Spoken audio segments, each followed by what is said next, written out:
जनवरी का महीना था, जिसके कारण ज्यादातर लोग अपने घरों में रजाई ओढ़े हुए थे। मीनू भी अपने घर में बैठे हुए टीवी देख रही थी। मीनू की उम्र 26 वर्ष के आसपास थी। अभी मीनू आराम से टीवी पर सास बहू का नाटक देख रही थी। अचानक उसके फोन की रिंग बज उठी। फोन की रिंग बजते ही मीनू ने बुरा सा मुंह बनाया, जैसे मानो किसी ने उसको जबरदस्ती करेले का जूस मुंह में पिला दिया हो। उसने देखा फोन उसकी बेस्ट फ्रेंड पूजा का आ रहा था। मीनू ने जल्दी से फोन रिसीव किया। मीनू यार, जितना जल्दी हो सके मेरे घर आजा। मेरे मम्मी पापा किसी शादी में गए हुए हैं और मुझे बार बार ऐसा लग रहा है जैसे मेरे घर में कोई है। यार तू कहीं पागल तो नहीं हो गई है? इतनी पढ़ी लिखी होकर भी अनपढ़ों वाली बात करती है। आज के जमाने में कोई भूत प्रेत नहीं होता है, ठीक है? पूजा की दहशत में डूबी हुई आवाज आई। मीनू, माँ कसम मुझे पूरे घर में पायल की आवाज आ रही है, जैसे मानो हमारे घर में कोई लड़की पायल पहन कर घूम रही हो। तू तो यार सच में पागल हो गई है। तभी दूसरी तरफ से पूजा की जोरदार चीख सुनाई दी। पूजा क्या हुआ? पूजा कुछ बोल क्यों नहीं रही? वह कई बार बोली पर फोन तो कर चुका था। मीनू ने जल्दी से पूजा को फोन मिलाया, पर पूजा का फोन बंद जा रहा था। मीनू की हालत बहुत खराब हो गई थी। सारा बदन पसीने पसीने हो गया था। अब मीनू को पूजा की बहुत चिंता हो रही थी। उसने जल्दी से टीवी बंद किया और अपनी कार की चाबी ली और अभी दरवाजे के पास पहुंचे ही थी कि तभी पीछे से आवाज आई। बेटा मीनू, इतनी ठंड में इस समय कहाँ जा रही हो? मम्मी, अभी पूजा का फोन आया था। उसे अपने घर में डर लग रहा है, इसीलिए कह रही थी कि तू आजा थोड़ी देर के लिए, जब तक उसके मम्मी पापा नहीं आ जाते। ठीक है, पर जल्दी आ जाना। हाँ ठीक है मम्मी। मीनू जल्दी से अपनी कार में बैठी और कार को उड़ाती हुई ले गई। इस समय मीनू को यह डर सता रहा था कि कहीं पूजा को कुछ हो न जाए। मीनू ने पूजा के घर के आगे अपनी कार रोकी और जल्दी से भागते हुए दरवाजे पर पहुंची। दरवाजे पर हाथ मारा तो दरवाजा खुलता चला गया। मीनू की सांस काफी तेजी से चल रही थी। मन में तरह तरह के विचार आ रहे थे। कांपते कदमों से मीनू ने गैलरी पार की। पूजा तुम कहाँ हो? पूजा देखो, मैं आ गई। पूरे घर में ऐसा सन्नाटा था जैसे किसी कब्रिस्तान में होता है। मीनू डरते डरते पूजा के कमरे की तरफ बढ़ी। मीनू ने जैसे ही पूजा के रूम में पैर रखा, तभी एकदम से रूम की लाइट चली गई, पर खिड़की से थोड़ा बहुत प्रकाश रूम के अंदर आ रहा था। शायद वो प्रकाश बाहर लगे खंभों पर लगी लाइट से आ रहा था। मीनू को ऐसा लगा मानो उसके जिस्म से जान निकल गई हो। मीनू का सारा जिस्म पसीने से नहा गया। रूम के अंदर इजी चेयर पर कोई बैठा हुआ था और इजी चेयर चर चर की आवाज कर रही थी, जो वातावरण को और भी डरावना बना रहा था। मीनू आहिस्ता आहिस्ता इजी चेयर की तरफ बढ़ी। अभी वो मुश्किल से 5 कदम की दूरी पर ही पहुंची थी। किसी ने मीनू का दायां पैर पकड़ लिया। मीनू ने महसूस किया पकड़ने वाले के हाथ बर्फ की तरह ठंडे हैं। मीनू को पैर पर कुछ चिपचिपा सा महसूस हुआ। मीनू अपने स्थान पर खड़ी की खड़ी रह गई। आंखों में मौत का खौफ उसको साफ दिखाई दे रहा था। उसकी आवाज गले में कहीं अटक सी गई थी। मीनू ने हिम्मत करके अपना पैर छुड़वाया। जब पीछे मुड़कर नीचे देखा तो कोई भी नहीं था। अपने पीछे किसी को ना पाकर उसे ऐसा लगा जैसे उसकी सांस में सांस आई। फिर मीनू सीधी हुई तो क्या देखती है, इजी चेयर बिल्कुल खाली थी। अभी थोड़ी देर पहले इस पर कोई था, पर अब कोई नहीं है। मीनू को अब बहुत डर लग रहा था। उसने सोचा एक बार पूजा मिल जाए तो मैं इस मनहूस घर से निकल जाऊं। मीनू जल्दी से कमरे से बाहर निकलकर ड्राइंग रूम में आ गई। मीनू ने चारों तरफ देखा, पूरा ड्राइंग रूम खाली पड़ा है। यार क्या करूं? इसी सोच के साथ मीनू ने ड्राइंग रूम के बीचों बीच खड़ी होकर आवाज लगाई, पूजा। आवाज पूरे घर में गूंज उठी क्योंकि सारा घर खाली था। फिर अगले पल अचानक मेन डोर की बेल बज उठी। मीनू ने अपने फोन की टॉर्च ऑन की और मेन डोर की तरफ बढ़ी। डरते डरते मीनू मेन डोर के पास पहुंची और मेन डोर ओपन किया। तभी मीनू को ड्राइंग रूम से किसी लड़की के गुर्राने की आवाज सुनाई दी। मीनू ने फोन की टॉर्च ड्राइंग रूम की तरफ कर दी। सामने ड्राइंग रूम के बीचों बीच एक लड़की खड़ी थी जो ऊपर से नीचे तक सफेद कपड़े पहने हुए थी। मीनू ने जैसे ही उस लड़की को देखा तो उसकी आंखें फटी की फटी रह गई। एकदम से उस लड़की ने मीनू की तरफ दौड़ लगा दी। मीनू जोर से चीखी और डर के मारे अपनी दोनों आंखें बंद कर ली। अगले ही पल किसी ने मेन डोर ओपन किया और उसमें से एक युवक अंदर आया। उसने देखा मीनू दीवार के सहारे खड़ी है। उस युवक ने मीनू को आवाज दी, मीनू तुम चीखी क्यों? जैसे ही मीनू ने उस युवक की आवाज सुनी तो उसकी जान में जान आई। देव, तुम कब आए? जब तुम चीखी तभी आया था। मैंने सोचा पता नहीं क्या हो गया। मीनू ने काफी देर बाद महसूस किया कि ड्राइंग रूम में लाइट आ चुकी है। देव, यहाँ ड्राइंग रूम के बीचों बीच एक लड़की खड़ी थी। दोनों हाथ खून से सने हुए थे। वो लड़की मेरी तरफ भाग कर आ रही थी। तभी डर के मारे मेरे मुंह से चीख निकल गई। देव सारी बात समझते हुए बोला, मीनू क्या तुम पागल तो नहीं हो गई? आज के जमाने में कोई भूत प्रेत नहीं होते। मेरी बात का यकीन करो देव। कैसे करूं? इस दुनिया में भूत नाम की कोई चीज नहीं होती। देव, मैं भी नहीं मानती थी कि भूत प्रेत जैसे कुछ होते हैं, पर आज मैंने अपनी आंखों से देखा और खुद महसूस किया इन सब चीजों को। पर मीनू तुम यहाँ पूजा के घर क्या कर रही हो? मीनू ने देव को फोन पर हुई पूजा के साथ सारी बात बता दी, जिसे सुनकर एक बार तो देव भी परेशान हो गया। उसका भी दिमाग काम नहीं कर रहा था, क्योंकि जितना देव मीनू को जानता है उस हिसाब से मीनू भी भूत प्रेत में विश्वास नहीं करती थी। देव कुछ सोचते हुए बोला, मीनू तुमने पूजा का फोन ट्राई किया? घर पर ट्राई किया था, पर तब बंद जा रहा था। देव ने जल्दी से अपना फोन निकाला और पूजा के मम्मी पापा को फोन किया और यहाँ की सारी घटना बता दी। उसके बाद पूजा के मम्मी पापा शादी का प्रोग्राम बीच में ही छोड़कर अपने घर आने लगे। देव और मीनू दोनों ने मिलकर पूजा का पूरा घर छान मारा, पर पूजा का कोई नामो निशान ना मिला। मीनू पूजा को पूरे घर में ढूंढ लिया पर वो नहीं मिले। मीनू भी सोच में पड़ गई, क्योंकि जब वो पूरे घर में नहीं मिले तो फिर वो कहाँ गई? हमें शायद पुलिस को फोन करना चाहिए। नहीं, अभी नहीं कर सकते, क्योंकि हम पुलिस से क्या कहेंगे? कोई भी हमारी बात पर यकीन ही नहीं करेगा। पर हमें कुछ तो करना ही होगा। क्या करे? सारा घर तो छान मारा। जहाँ तक मुझे पता है यहाँ एक बेसमेंट भी है। क्यों ना एक बार बेसमेंट में देख लिया जाए। अगले पल दोनों बेसमेंट के बाहर खड़े थे। पुनः एक बार देव ने पूजा का फोन नंबर मिलाया तो फोन की बेल बजने लगी। पूरे बेसमेंट में शमशान सा सन्नाटा फैला हुआ था, जिस कारण पूजा के फोन की रिंगटोन पूरे बेसमेंट में गूंज रही थी। रिंगटोन की आवाज नीचे बेसमेंट में से आ रही थी। अगले ही पल रिंगटोन बजनी बंद हो गई। देव ने मीनू की तरफ देखा, जैसे पूछ रहा हो कि नीचे चलने के लिए तैयार हो। मीनू के आगे कोई रास्ता नहीं था। वो अपनी बेस्ट फ्रेंड को ऐसे छोड़कर नहीं जा सकती थी। उसने नीचे जाने का फैसला किया। अगले ही पल दोनों बेसमेंट में दाखिल हुए। बेसमेंट काफी गंदा हो रखा था। सारा सामान यूं ही बिखरा पड़ा हुआ था। बेसमेंट में काफी अंधेरा हो रहा था। ऐसा लग रहा था जैसे बेसमेंट में एक जमाने से कोई नहीं आया होगा। देव और मीनू ने अपने फोन की टॉर्च ऑन की। देव और मीनू को किसी के हंसने की आवाज आई। दोनों ने उस दिशा में देखा। दीवार से कोई लड़की नीचे उतर रही थी।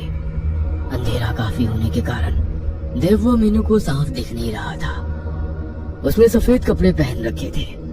हाथों से लगातार खून निकल रहा था। चेहरा साफ नहीं दिखाई दे रहा था। मीनू ने जल्दी से देव की बाजू पकड़ ली। देव, ये वही लड़की है जिसे मैंने ऊपर ड्राइंग रूम में देखा था। मीनू का सारा जिस्म सूखे पत्ते की तरह कांप रहा था। एक बार फिर आंखों में मौत का खौफ छा गया था। देव की भी हालत खराब हो रही थी, पर वो जानता था अगर इस समय खुद को ना संभाला तो कुछ भी हो सकता है। देव ने हिम्मत करके पूछा, कौन हो तुम? लड़की धीरे धीरे देव और मीनू की तरफ बढ़ रही थी, जैसे मानो पैरों में मेहंदी लगी हो। उस लड़की के हाथ से अब भी लगातार खून निकल रहा था।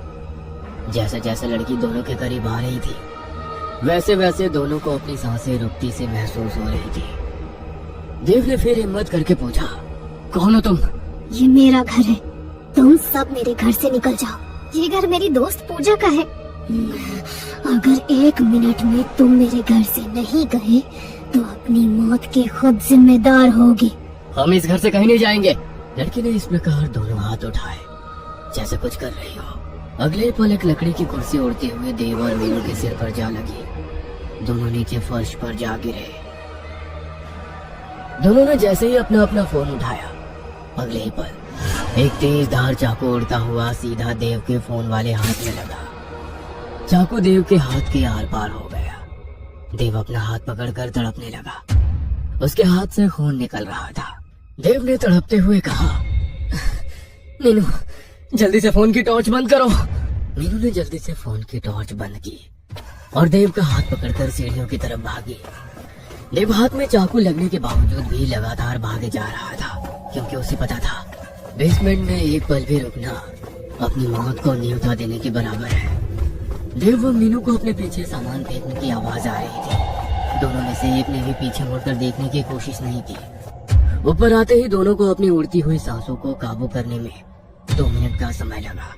अगले पल पूजा के घर के बाहर एक कार आकर रुकी। उस कार में कोई और नहीं बल्कि पूजा के मम्मी पापा थे। देव व मीनू भागते हुए कार के पास पहुंचे। प्रदीप और सीमा ने जब देखा कि देव के हाथों में एक चाकू आर पार हो रहा है तो उनके होश उड़ गए। देव बेटा, ये क्या हो गया? तुम्हारे हाथ में चाकू लगा है। ये सब किसने किया? अंकल और आंटी, मैं आपको सब बता दूंगा। आप पहले मेरी बात ध्यान से सुने। ये घर आपने कब लिया था? प्रदीप व सीमा दोनों एक दूसरे को देखने लग गए, जैसे एक दूसरे से पूछ रहे हो कि इन दोनों को सच बताया जाए या नहीं। अंकल और आंटी, आपके चेहरे देखकर कुछ ऐसा लग रहा है जरूर इसके पीछे कोई ना कोई राज छुपा हुआ है। बेटा, बात ये है, ये घर हमें बहुत कम दामों में मिला था। देव और मीनू दोनों चौंके बिना नहीं रह पाए। ये बात तो उस समय हमें भी समझ में नहीं आई थी। डीलर हमें इतना बड़ा घर इतना सस्ता क्यों दे रहा है? फिर तेरे अंकल ने डीलर से पूछा तो उसने बताया यहाँ का कोई भी व्यक्ति ये घर खरीदना नहीं चाहता, क्योंकि एक लड़की ने अपने परिवार के सभी लोगों को जान से मार दिया था। सबका गला काटा गया था। कहते हैं उस लड़की पर किसी भूत प्रेत का साया था। उसके बाद उस लड़की का क्या हुआ ये कोई नहीं जानता। बेटा, तुम तो जानते हो भूत प्रेत कुछ नहीं होते। ये सब आदमी का वहम होता है। उसके बाद से हम यहाँ रह रहे हैं। हमें यहाँ रहते रहते करीब 1 साल हो गया है। पर अंकल, आज उस लड़की को हम दोनों ने अपनी आंखों से देखा है। देव बेटा, इस विषय में बाद में बात करेंगे। पहले ये बताओ पूजा कहाँ है? अंकल जी, हमने सारा घर छान मारा पर हमें पूजा का कोई नामो निशान नहीं मिला। प्रदीप व सीमा दोनों इस समय बहुत परेशान नजर आ रहे थे। देव बेटा, तुम्हारी बात ठीक है, पर हम माँ बाप कैसे अपनी इकलौती लड़की को मौत के मुंह में छोड़ दे? अभी तुम ही कह रहे थे कि हमारे घर में एक लड़की है। शायद उसे अब लड़की कह देना सही नहीं है। अब यह साबित हो गया है कि वो उसी लड़की की आत्मा है जिसने अपने पूरे परिवार को जान से मार डाला था। देव बेटा, अगर ये वही घर है तो फिर वो मेरी पूजा को नहीं छोड़ेगी। मुझे मेरी बेटी को बचाना होगा।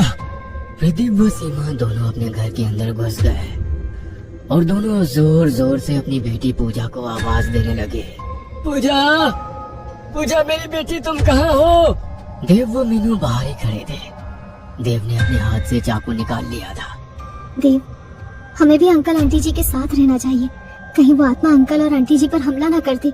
देव ने सहमति में सिर हिलाया। उसके बाद दोनों भी घर के अंदर थे। अंदर जाते ही उन्हें पूजा के पापा मम्मी की आवाज सुनाई दी। पूजा बेटा, उठ जा। तुझे क्या हो गया? देखो तुम्हारे पापा तुम्हारे पास हैं। देव व मीनू भागकर पूजा के रूम में गए तो देखा पूजा अलमारी के बाहर नीचे फर्श पर पड़ी थी। पूजा के मम्मी पापा दोनों उसे होश में लाने की कोशिश कर रहे थे।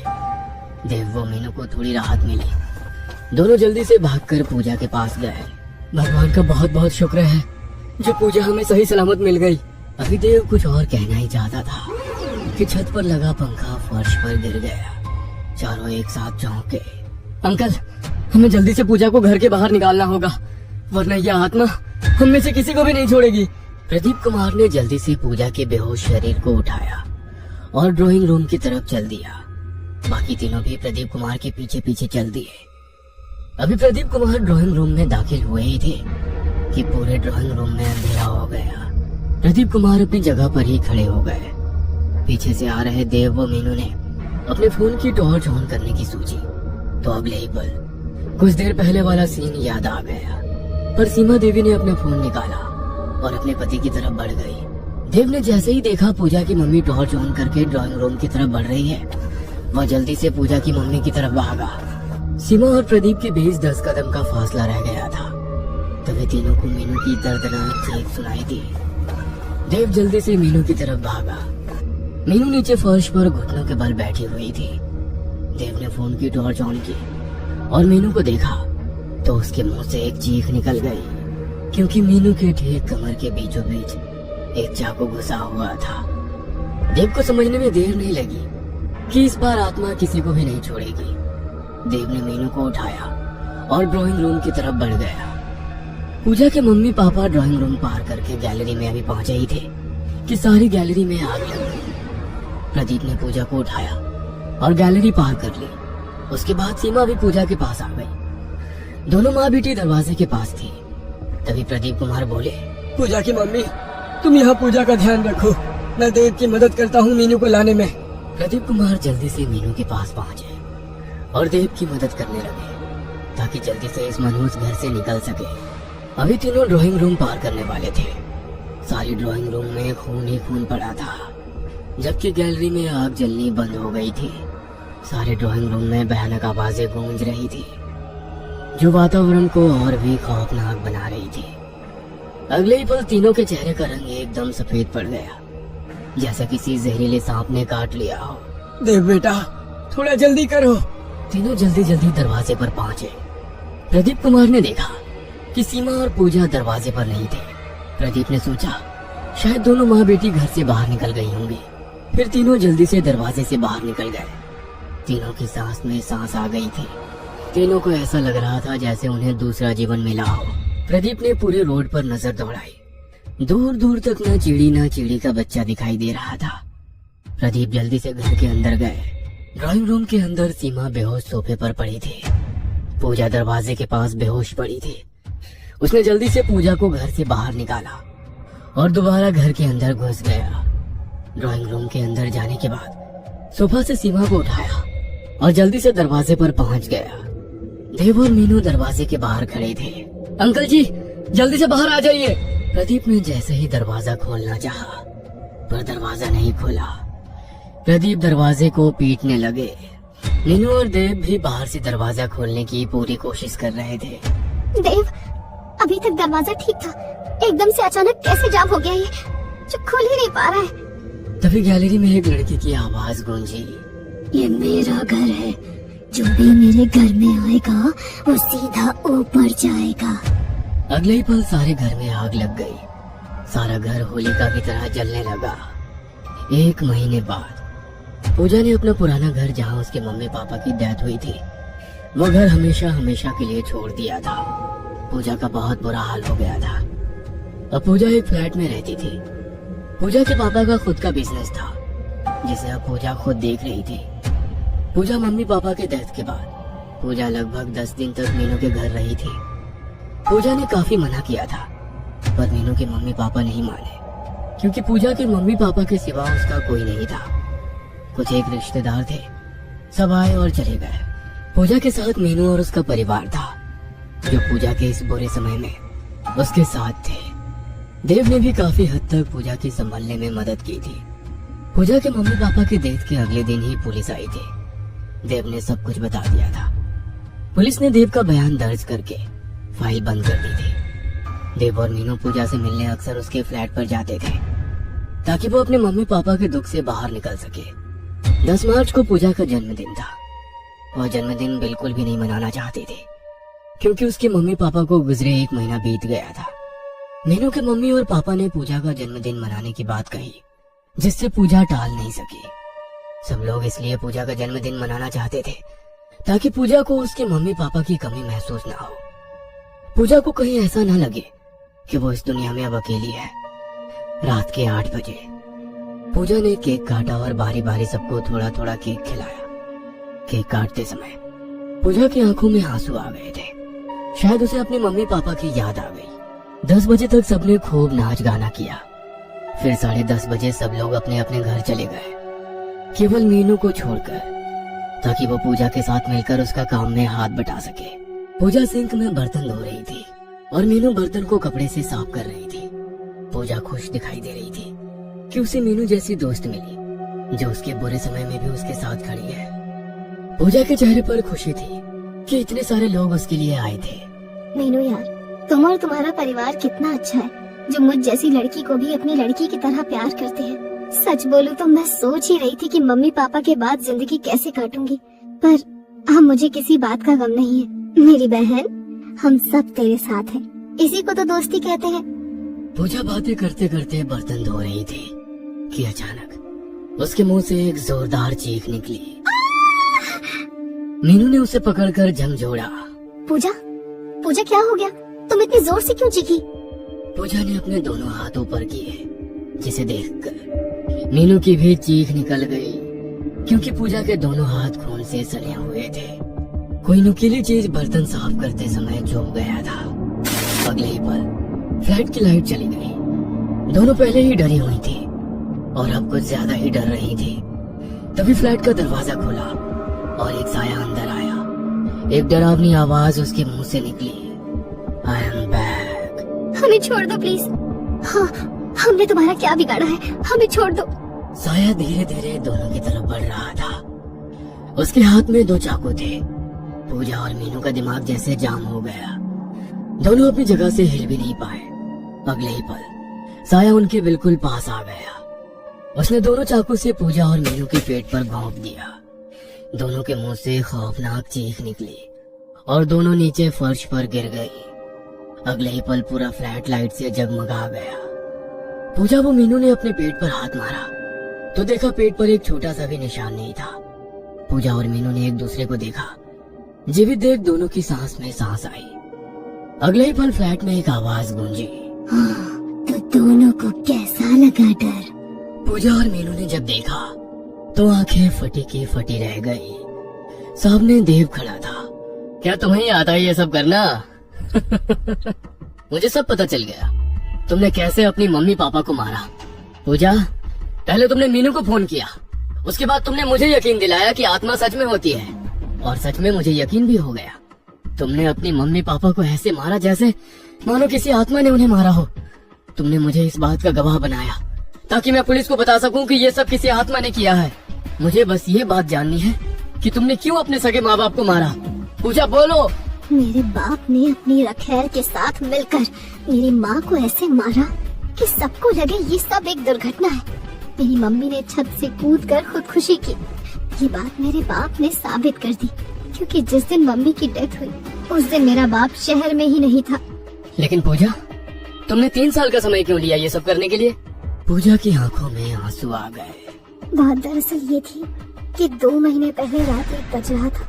मेरा बाप और वो रखैर दोनों आपस में बात कर रहे थे। मैं किचन में पानी पीने गई थी।